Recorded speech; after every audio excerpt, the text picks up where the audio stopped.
Hi guys, welcome to the video. Today we're continuing the garden party series with a video about this absolutely beautiful peony. So not last year but the year before we ordered 9 peonies, I think, from Dutch Grown, and this was a special variety that I had never sort of heard of much. I've seen it in the florist world a little bit, but it's sort of not one that's very well known. And so we planted those, and the video I watched said not to let them bloom the first year, so that they can sort of grow healthier as a plant. So we did that, and we didn't get any blooms last year, and then this year they are springing up. So we didn't really know what to expect this year though. And we went outside one day and there were these little blooms. It was so nice. The garden actually looks like there's about to be an explosion of peonies, so hopefully in the coming videos. But there was just this one variety that bloomed early. And so we kind of dispersed these around the house, but I brought one into my desk and you could see that straight away. I came in and it had actually drooped, and then later on in the night it stood back up. So because I wasn't sure if it was going to survive, but yeah, it was quite odd. So this was kind of the later that first night, and yeah, I did a few kind of sketches of this. I'll kind of take you through every day and kind of show you what I did each day. So this was day one, and I just wanted to do kind of a watercolor sketch of the petals and get a little bit familiar with even like the leaf structure. You can also see I'm just showing you, I often like to have a few little inspiring things kind of on the side of the desk, but this was the painting that I did the first day. These leaves were so interesting. They're like really long and skinny, and then I've been really enjoying putting the wording on there. So that's the like more scientific name for the peonies. And then I did this one here just because as it had drooped in the day, I kept thinking about if it was going to be okay, sort of as I was walking past the desk and you know, kind of doing things. And I think I was just so relieved to see that it had sort of come back to life. So I wanted to kind of put that in there because it was kind of just a thought, you know, throughout the day. But I got this little, this is like a little watercolor notepad. So these are really useful for doing swatches or just trying little different things. So for example, here I am painting the little fairy lights again. So if you have a part of your painting that necessarily didn't work out very well, often sectioning that off and just doing a kind of smaller version of that is really helpful, or even like several smaller versions to kind of try and figure out what's happening and different ways you could tackle it. So here I'm mixing a favorite mix at the minute for darks, and this is Daniel Smith Purpurite, Indigo, and the Van Dyke Brown. And it's an interesting mix because you can sort of put one of each of those in a little bit stronger and you'll get different kind of variations on the color. But here I am just, you can see I put the fairy lights down and then I'm mixing this color and I'm going around the fairy lights, and then I'm kind of cleaning my brush, drying it off and softening those circles into the light. So I am doing this a different way than I did it on the actual painting. So in my sketchbook, the painting had dried, and then I thought, oh, I should put some fairy lights in, and I just tried putting those on top, and I really didn't like the way they kind of sit on top, and I can't get that sort of same watercolor effect. So yeah, I wanted to just kind of show you how creating little kind of vignettes of areas of your painting that you want to improve on, or that you want to try different techniques on or try different colors on, is really, really helpful. It can give you a real sense of what you know, what you may want to do or may want to include. And it's often like in these smaller kind of exercises that you can find quicker improvement, because you're not taking as long to kind of do an entire painting and then have to kind of redo the whole thing, if that makes sense. So you can see here how much more they sort of glow rather than the ones where I just kind of superimpose them on top of the painting. So this was day 2. The flower opened really beautifully, and yeah, I was really taken with the colouring and the sort of the almost like the presence that this one flower had. And it's not a rose in the sense that you can see just a few other things that I did. It's not a rose in the sense that it's got so many petals. There weren't that many petals, but just something about it was really kind of striking. Seeing like the little pop of the yellow and the red from the middle, and just I could think also the sheer volume of the petal and kind of the translucence of the petals. I think on this day as well, I was really tired, but I did want to get in these sketches because I knew that the flower, was, opening and kind of happening really quickly. So here I'm just using some oil pastels. And I mean, this was not turning out very well. I think I think this day I was just exhausted, and I just didn't have much time. So I put that away and just kind of looked at the flower for a while when I would sort of walk past. And often when I'm doing that, I mean, sometimes I will kind of be observing it more closely, and sometimes I'm just kind of thinking,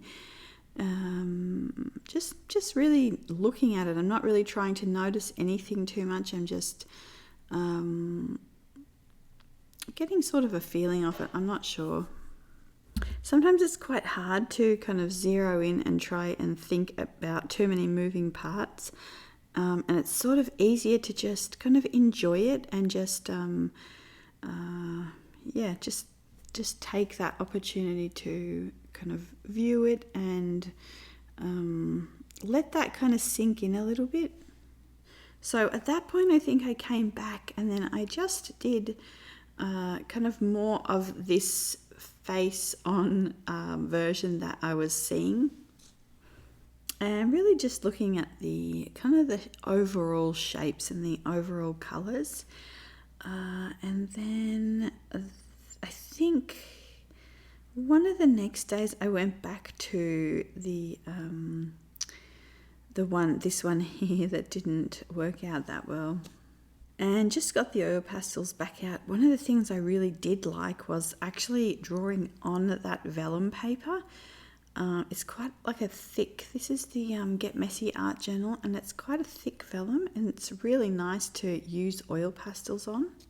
So I just went back to the oil pastels and just kept playing, kept kind of pushing it. And I think, this is kind of the interesting thing where we can kind of make decisions. Do you want to just start a new project? Do you want to go back and kind of keep working on something, kind of keep seeing, keep pushing it? Sometimes it's quite nice when it's already a bit of a catastrophe. It's just nice to push it and to keep playing and kind of seeing if any of it's salvageable, if there's kind of something interesting that you can kind of learn from it.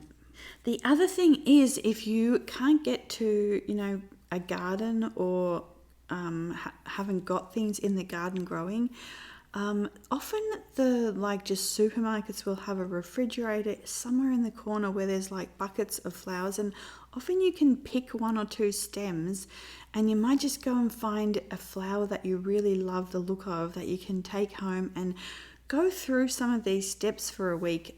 Sit down every day, try and find 20 minutes, half an hour, and just work on some sketches. So this was day 3, and the thing that was really striking to me on this day was sort of a zoomed in sort of close-up of the stamen, the center of the flower, this very kind of odd way that the center has these like little 3 points and the ruffles, and just the really beautiful almost feather-like like in the petals, almost kind of like feather-like indentations or kind of slight embossings in the petals. It's really beautiful. So today I just did a pencil sketch of kind of the center and thinking about that. And I feel like this shows how tired I was. So I wrote magnolia here, and then I realized that it was the peony. But I had, when I was flicking through the book to find a page, I'd just seen this magnolia that we did in the last video. And yeah, so that was just in the brain. If I do something like that, I'm not going to change it or erase the whole thing either. I feel like you can just take kind of a note of it and then just leave it. Otherwise, like erasing it can just make more of a mess on the page. But yeah, what I was showing you was kind of this slight colouring, this kind of pale orchid colouring underneath the pencil is actually one of these Sennelier pastels. And so before I did the sketch, I just went around and put this pastel on the paper. And then I used these three Caran d'Ache graphite, what are they, Graphwoods? And I feel like the light ones of these can be a little bit scratchy on regular paper, but on top of the pastel, it glided really beautifully. This also really made me, and again, like this was a quick sketch, but it really made me want to get some of that Canson My Tints paper and just create a value study, like a large value study of something like this. So yeah, that is basically where I got to through the week. I didn't get that much time to kind of work with the flower a bit more and think about it, and I feel like often just some little like bluebells, but often and you can see here this little bird. You guys loved this bird, and I sprayed fixative on it, and you could see like it went kind of fuzzy, but I don't mind it. But yeah, that's why you've always got to kind of check supplies.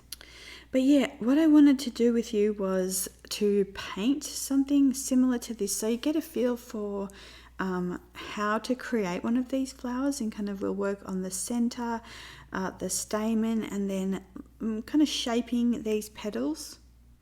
And again, look at these really long, beautiful leaves, and you can see here I've done like a side profile one, so you can stop the video and you can see I love putting them off the page. I feel like it's a really nice way to fill a page.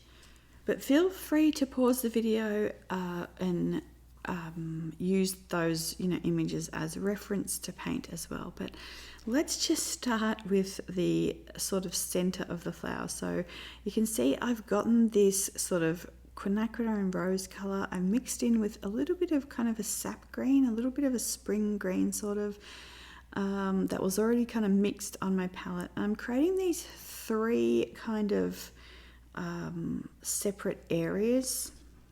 They kind of come out of this one main kind of, I'm not sure what it's actually called, but it goes into these 3 points, and you can see these kind of little beautiful ruffled, very, very strong red kind of velvety ruffles. So yeah, that's what we kind of paint next.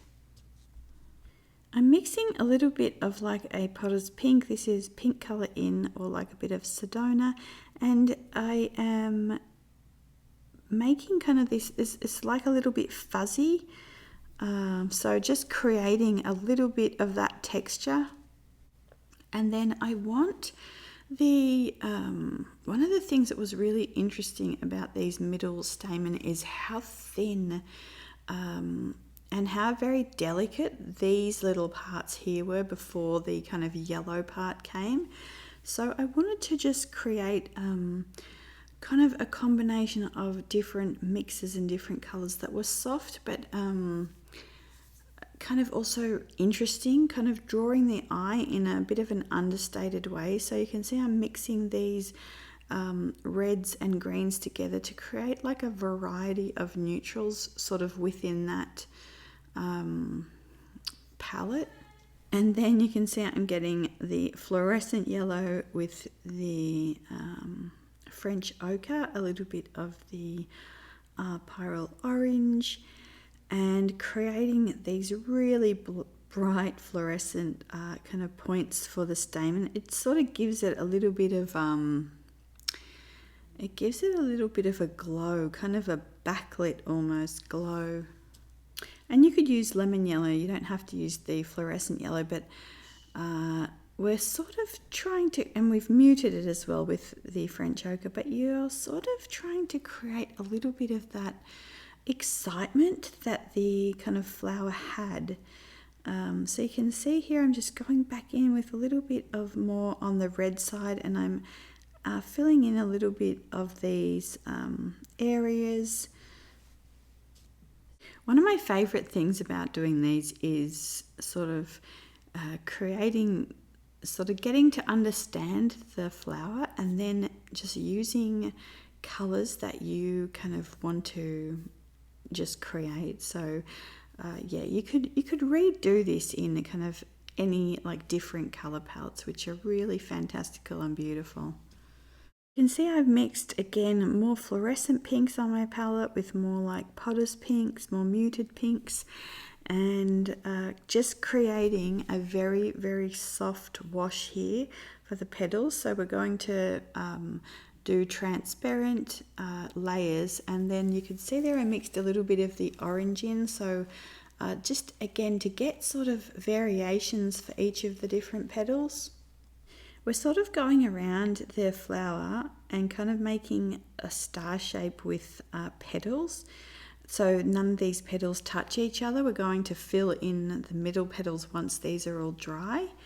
But you can see that I'm using quite a lot of water in these mixes. So it's a very, very kind of watered down version.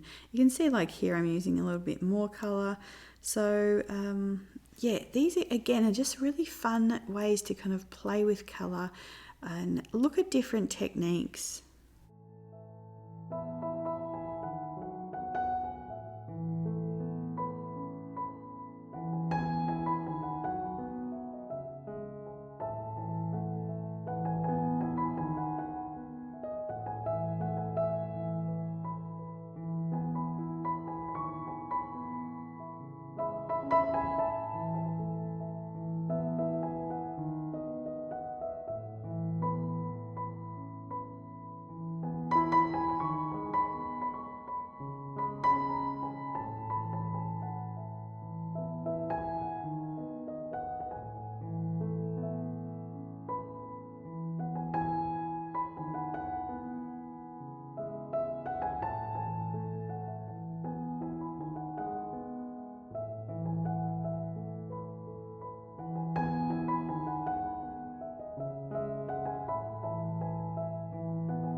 Okay, so once we have done this, we're almost finished. There's a few more things I like to do.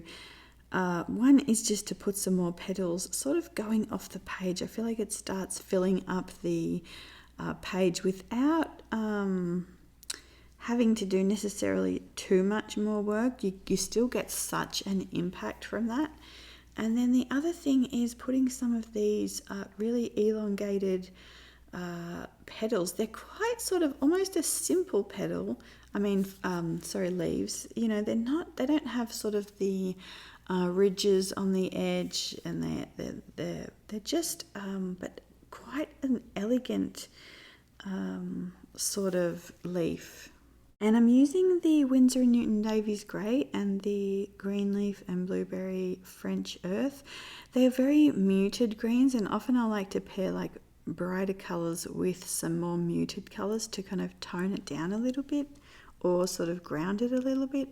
And the last thing we do is I've kind of mixed some of these greens and pinks on the palette into some neutrals, and gotten a pretty small brush and just creating some of these little sort of shadows that you could see, these kind of embossed areas on the petal. And again, I'm just doing this in somewhat of a realistic kind of sense of things. So, but you could use shimmer colors for this, you know, different colors to kind of highlight areas. And yeah, so that is kind of, I guess, the first of our Peony videos for this year. Hopefully there will be another really nice one or two. The other thing I was going to say is I often get to this stage of the week and I really feel like I've got a grasp of the flower and sort of a painting that I'd like to do, and I just haven't had time to kind of finish that final step. So hopefully towards the end of summer I can maybe do a series of videos where we actually finish like a final painting for them. Yeah, the irises are out, and we're also going to get, I think, 3 different ones that didn't bloom last year. Look like they are doing really well, and so hopefully we'll have some really pretty new and interesting irises to paint as well. A little bit of a mango, strawberry and orange smoothie.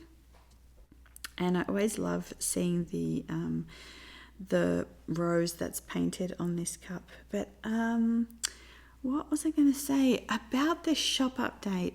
The response has blown me away, and I'm so thankful that you loved the colours and the offerings. This week I've been working on the freebies, finishing some of the full pans. And yeah, so this is some Schminker gold aqua bronze in some little things that you can put in your palettes. But I sort of thought I'd done enough for maybe 2 or 3 weeks at least worth of stock in the shop, and it was all gone pretty much by midnight, or you know, the shop update was at 6. A lot of it was gone by 8, and there was a few things left. Yeah, and pretty much it was all gone. So I thank you for that. I'm glad that you really liked it. I'm working on getting everything in order as quick as I can to get them to you this week, because these are all kind of fully dry now. So the sides of them, there's some cracking, always there is, and I always feel that. Yeah, so I will be doing that this week. It adds like another layer of interest and colour as well, and then I will be hopefully getting everything shipped sort of towards the end of next week, the beginning of the following week. But I had such a lot of interest and feedback in these marbled pans, and these were the Streets of Florence ones, and these were the sea glass marbled ones. So what I have done is I had some that still were kind of almost finished. The top 3 are a trio you can ask for or the bottom 2 marbled ones.